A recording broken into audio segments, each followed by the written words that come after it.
The Aerospace Academy is a co-production of the Fairfax Network and the Smithsonian National Air and Space Museum Stephen F. Udvar-Hazy Center.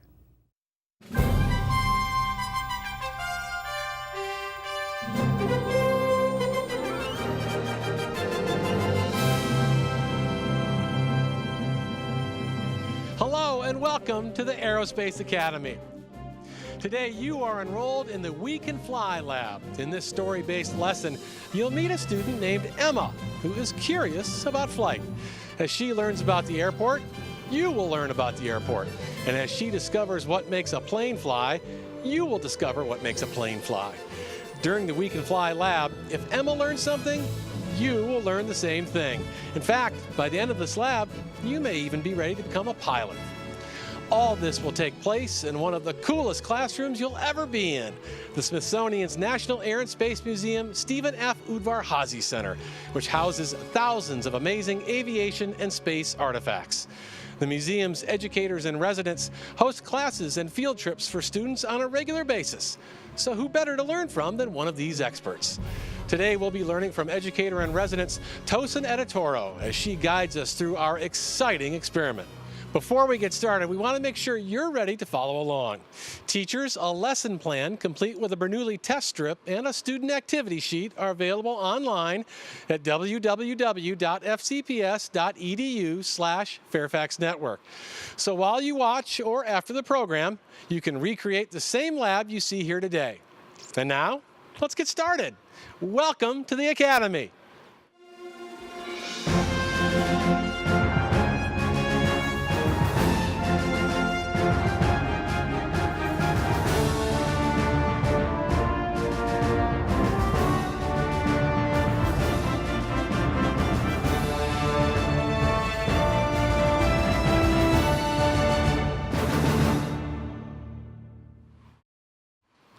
Okay, today we're going to be talking about the parts of an airport and how an airplane flies. But to get us thinking about flying and travel, I want to ask you guys a question. If you could fly anywhere in the world, where would you go? Where would you go? Somewhere in Asia. Somewhere in Asia. Ooh, fun. What about you? Probably somewhere in Europe. Somewhere in Europe. You guys are picking some really fun places. But let's talk about flying. I'm going to tell you a story about Emma's airport adventure. Here we go. Once upon a time, in a town of Flightville, lived a curious girl named Emma. Emma loved learning silly facts about serious things and serious facts about silly things. One day when she was walking to school, an airplane flew by overhead. The entire day, she could not stop thinking about how it got way up in the sky. It seemed like such a silly thing for such a big airplane to be moving through the air. Fantastically and almost magically, as if her mom had read her mind, she asked, "How would you like to go see your grandmother for spring vacation?" "On an airplane?" asked Emma. "On an airplane," answered Mom. Emma squealed with delight. She could hardly wait. How do you think you would feel if you were going on an airplane for the first time? Well, I'd probably be a little bit nervous, and then once I got on it and I actually had gotten up in the air, it would have been better. Ooh, you would have been really excited, and Emma was really excited. She was so excited, she was like, yeah, she was so excited. So let's continue. Immediately, Emma pulled out her suitcase to pack. As she stuffed the last of her favorite toys into the suitcase, questions began to fill her head. How are we going to know what to do at the airport? How does the airplane fly? She couldn't wait to find the answers to all her questions and learn some serious facts. So, what do you think makes an airplane fly? Right there. I think that what makes it fly is the lift of an airplane. There actually is weight on the airplane, which tries to pull it down, but sometimes doesn't really actually make it. Great idea. So wind and weight are good things. What do you think, Matt? It certainly does take a lot of elements to make an airplane fly. But did you know birds are similar to airplanes? Both have a body, a tail, and can fly. And you know what? It's common for the people who design airplanes to look to the skies for inspiration. But what inspires you about flying? The thing that inspires me about flying is watching a bird fly. Here you are laying out there on the grass, looking up at the birds and watching them fly, and you find these little birds just flapping away as fast as they can go in order to be able to fly. And then you look up higher in the air, and you see eagles soaring on big air currents. And you know, they're not flapping at all. They're just soaring around with those big, long wings, flying in the air, soaring around. Well, you know, people that design airplanes learned a lot about flying and how to design an airplane by watching these birds. And that's the science connection to aviation. Well, watching those birds has inspired me to get back to our lesson and learn even more about airplanes and airports. Tosin, what's next? All right, let's get back to the story. Emma's adventure began as she took her first steps into the airport. This is the terminal, her mom announced. Here we will check in with the airline and get a boarding pass. A boarding pass is a special ticket we need to get on the airplane. It has all the flight information on one little piece of paper. What kind of information do you think is printed on a boarding pass? Right here. Like your name and what time the flight is and what airplane it's going to be on. Exactly, your name, what type of airplane it is, and what time you're leaving. This is what a boarding pass looks like. So it's a little special ticket. Good job. So let's continue with our story. Suddenly, the baggage handler took Emma's suitcase filled with her favorite toys. Wait, where is my suitcase going? It has to come on the airplane with us, said Emma. Don't worry, her mom reassured. The baggage handlers will bring your suitcase to the airplane and load it from the ramp. The ramp is a part of the airport where the airplane is parked. Next, they went through an area for security. The airlines want to keep us safe, her mom explained as they went through the security screening detector. Have any of you ever been through a security screening detector? What do you think? Yeah, I've been through a What happens when you go through a detector? Well, it tracks the metal that you have on you. And then what happens? If you have metal, a light flashes, it's red, and it beeps. It beeps, exactly. When you have metal on you, it beeps because they want to make sure that we're safe. Good job. So let's continue. Emma and her mom hopped on a special airport train. Whoosh, whiz, and zoom. They sped through the airport. Emma couldn't believe she was about to get on an actual airplane. An actual airplane with an actual pilot that would fly through the actual air. She was so excited. At the departure gate, all the other passengers gathered to get on the airplane. Emma showed her boarding pass and enthusiastically boarded the airplane. The cheerful flight attendant offered her a rare opportunity to sit in the cockpit and meet the pilot. Fascinating buttons, knobs, and controls surround the pilot in the cockpit. And with her own pilot's wings, Emma could pretend that she was flying the airplane too. How do you think a pilot steers the airplane? There's a steering wheel that looks like a steering wheel in the car, but parts on the other side go down and then goes together, and you turn it to steer the airplane. Exactly. It has a steering wheel called a yoke. Looks just like that, just like a steering wheel in a car. You guys are awesome. Emma sat in her special assigned seat and made sure to buckle her seatbelt just like the flight attendant told her to do. Then the airplane began moving down the taxiway. This is where the airplanes line up to get ready to fly. The pilot was waiting for the air traffic control tower to give directions and organize all the other planes flying into and out of the airport. The air traffic control tower is really important, so I'm going to stop our story right here, and we're going to learn about the people who work in a control tower. Matt? Thanks, Tosin. The people who work in the air traffic control tower are the air traffic controllers. They're way up high in the tower so they can keep an eye on everything that's happening at the airport. They not only direct the planes, but they also keep an eye on the weather conditions. Let's hear a little bit about their cool job. A good day is a nice, bright, sunny day, you know. Bad days, snow, rain, thunderstorms. An air traffic controller is an individual that's responsible for the safe, expeditious, and orderly flow of aircraft in the national airspace system. When you're air traffic controller, you definitely have to be a multitasker. One colleague in the back might be saying, we have a ground stop going to Chicago here, and if you have somebody going to Chicago in your sequence, you have to hear that and take that aircraft out and hold them someplace.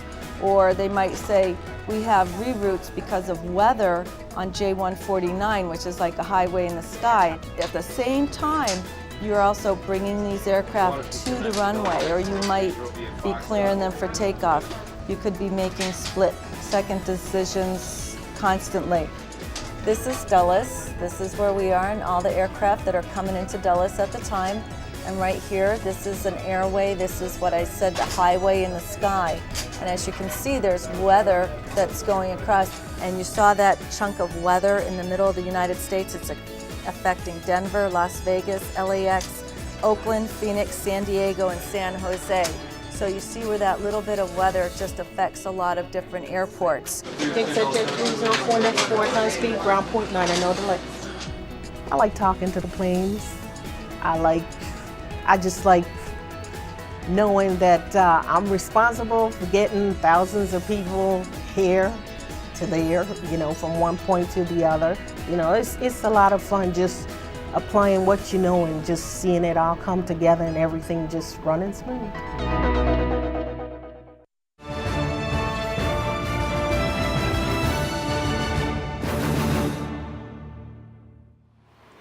In case you're just joining us, this is the Aerospace Academy, and we're coming to you from the National Air and Space Museum's Stephen F. Udvar-Hazy Center. The wonderful flying machines in this museum all use the 4 forces of flight, and we've got some pretty cool demonstrations coming up that will show you how these forces work. But now, let's get back to our classroom and our teacher, Tosin. All right, let's get back to our story and find out what happens next. Emma and her mom could feel the plane moving down the runway. Then the engines roared, the wheels rolled, the airplane shook as they moved faster and faster forward.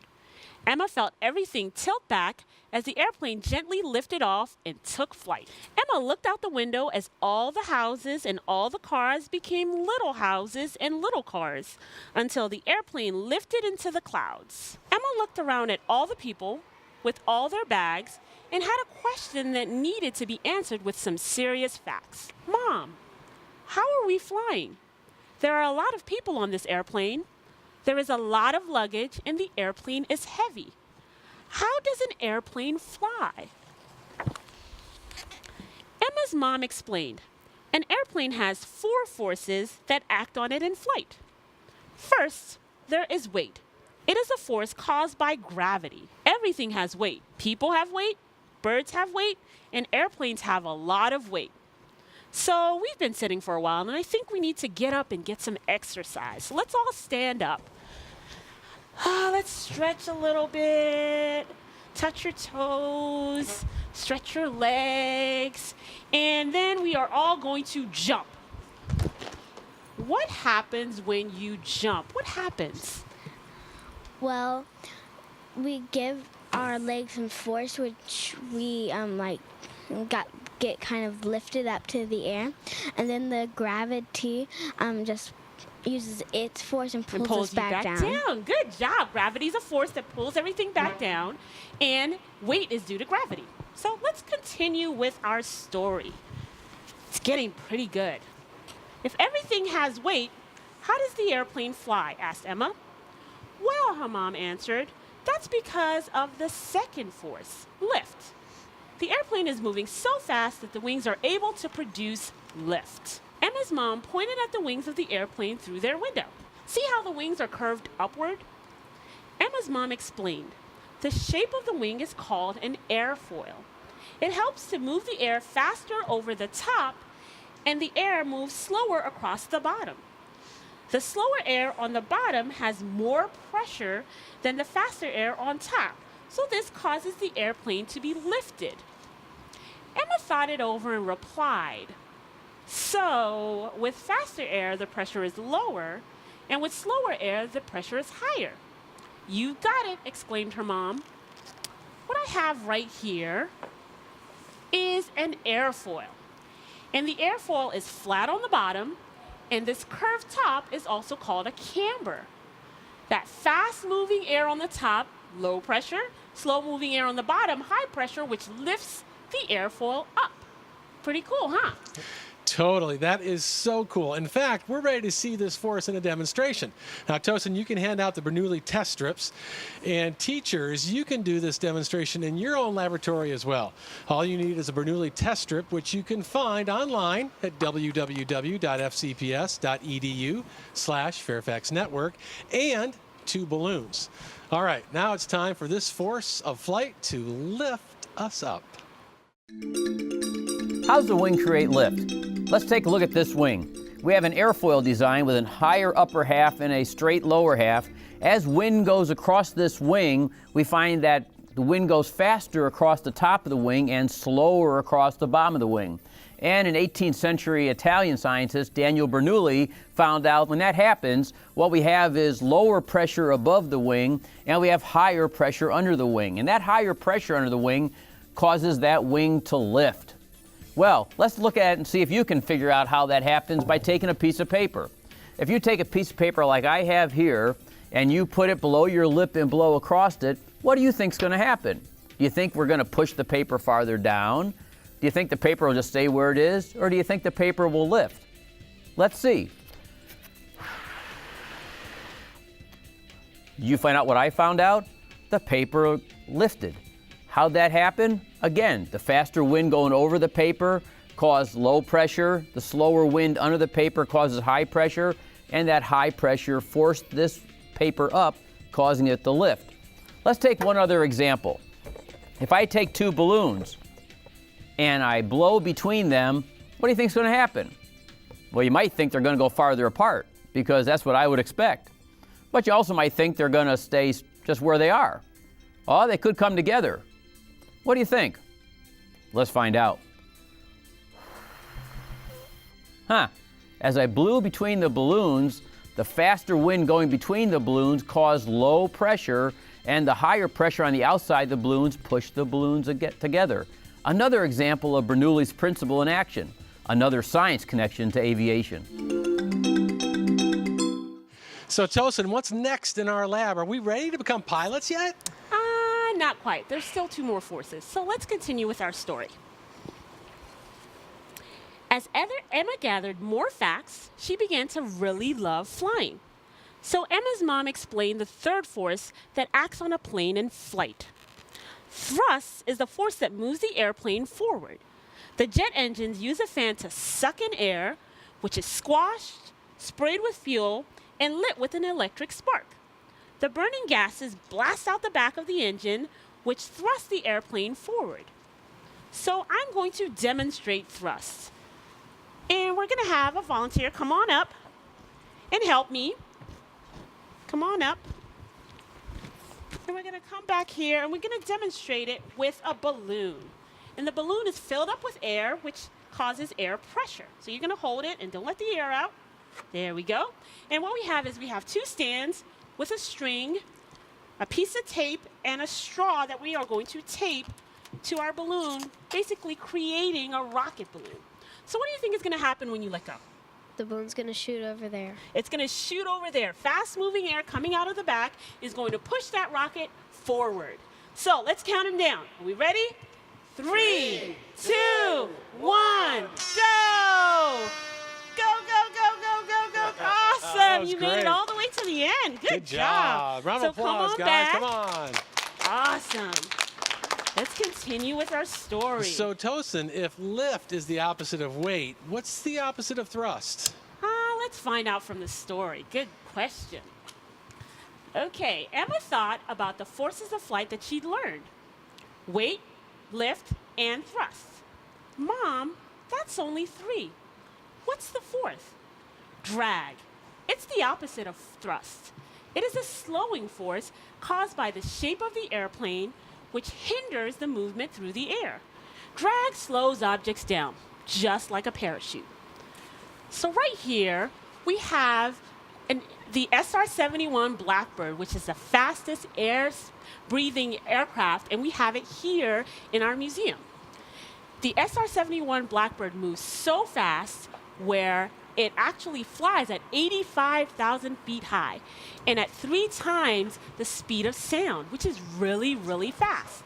And it needs a parachute to slow it down.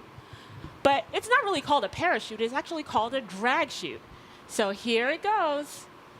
There we go. Okay, so let's finish our story.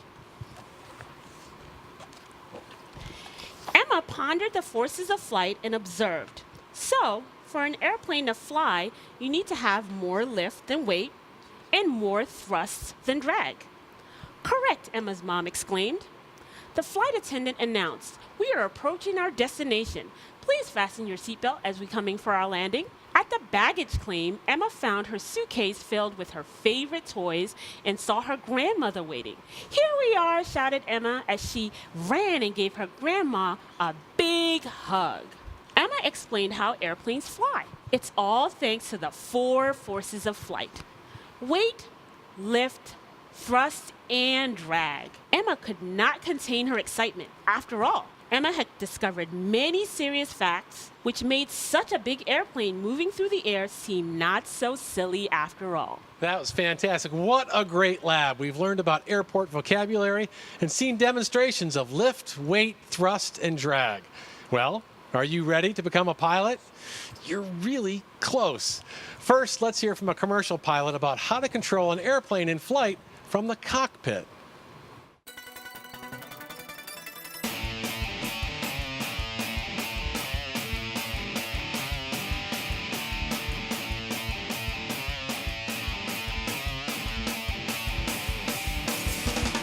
On this airplane, the way we control lift for takeoff is always, the starting point is we lower flaps to give us a takeoff setting on the flaps so it makes the wing bigger. And then when we're cleared for takeoff, we push the power throttles up. The thrust of this airplane is controlled by the throttles. As we push them up, it's kind of like stepping on the gas pedal on your car. When you push on the gas, the car motor accelerates. Same with the power. So if I want to slow down, we push it back, and that slows the airplane down. When we want to go fast, we push it forward. This airplane and all airplanes move on the 3 axes of flight. First, we have pitch, which is up and down, and on this airplane, pitch is controlled by the yoke. We pull it back, and we like to say the houses get smaller, the airplane goes up. We push it down, the airplane goes down, the houses get bigger. Roll is controlled by the yoke also, kind of like driving a car. You turn it to the left, the airplane goes left. You turn it to the right, the airplane goes right. So that's roll on the airplane, left and right. Yaw on this airplane is the movement of the nose, and yaw is controlled by the rudder pedals, which are down there. So you push it to the left, it goes left. You push it to the right, the nose goes right. Dispatch will create a flight plan for us. Let's say we're going from here, Washington Dulles, to Orlando. We double check it on the map, and this highway in the sky, they're numbered. So they start at a certain point, and it's just like following I-95. The highways in the sky offer traffic flow to keep airplanes going south, east, west, and north. My dream was always to be a commercial pilot. I love interacting with the passengers and talking with the passengers. I think it's the coolest job ever. There's nothing else I'd rather do than fly airplanes. It's awesome.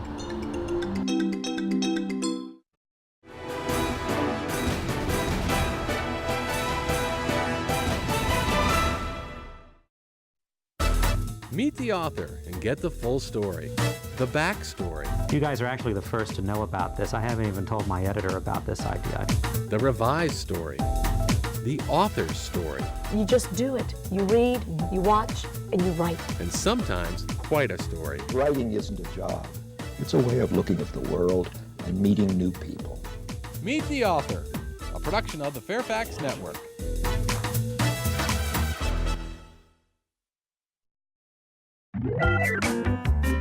Meet Jenny. Jenny is bored. See Jenny get involved in school. See Jenny do better in school. It's true. Kids who get involved in extracurricular activities learn time management skills, meet new friends, contribute to their school community, and do better academically. Get involved. Find out what inspires you. Hand washing is a great way to prevent illness. First, wet your hands thoroughly under warm water, then soap them up. Now rub your hands together for 25 seconds. Singing the ABC song is just about the right amount of time. Now make sure you scrub everywhere, even above your wrist. After that, have a good rinse, shake off the excess water, and dry with a towel. And don't forget to turn off the water. Use a towel for that too.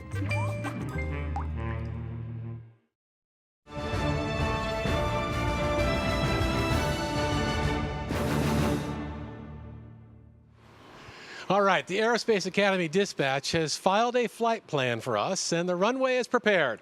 Our students will pilot their planes and follow the airport traffic pattern from takeoff to landing. All right, Tosin, you're our air traffic controller. Go ahead and start directing those planes. All right, here we go. We have started off. You're going to taxi. Go ahead and board. Taxi, taxi, taxi. Clear for takeoff. Go for it. Come ahead and taxi. All right, clear for takeoff. We have our third plane. Come on ahead and taxi. Clear for takeoff. Good job. You guys are doing an awesome job. Taxi, clear for takeoff.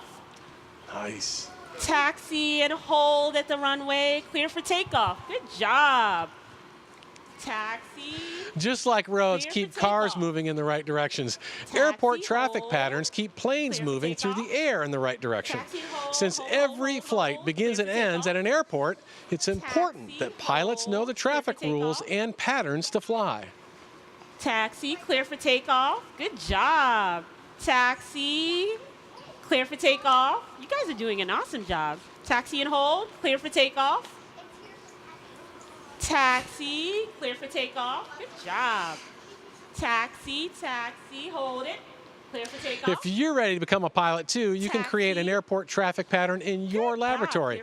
Teachers, we've added this diagram to our lesson plan so you can follow the pattern as well. Our students are using airplane gear. You can create your own airplane or use your body as the plane. Hold out your arms for the wings, or your hand could make a pretty good airfoil. Clear for takeoff. Taxi. Okay, you're clear for takeoff. Taxi on up to the runway, clear for takeoff. Awesome job. Taxi, hold it. Clear for takeoff. Taxi, hold it. Clear for takeoff. Good job. You guys are doing great. Doing great. Hold it. Clear for takeoff. Awesome. Hold it. Clear for takeoff. Hold at the runway. Clear for So takeoff. it seems our students have become pilots and discovered that indeed we can fly. I hope you had fun today and learned that big, heavy airplanes in the sky are not silly, but use some serious scientific forces to move through the air. By the way, next time you go to the airport, keep an eye out for Emma. She loves to fly now, and she's always traveling. Thanks for joining us, and congratulations. You've passed this lab of the Aerospace Academy. For the Fairfax Network, I'm Matt Fetters.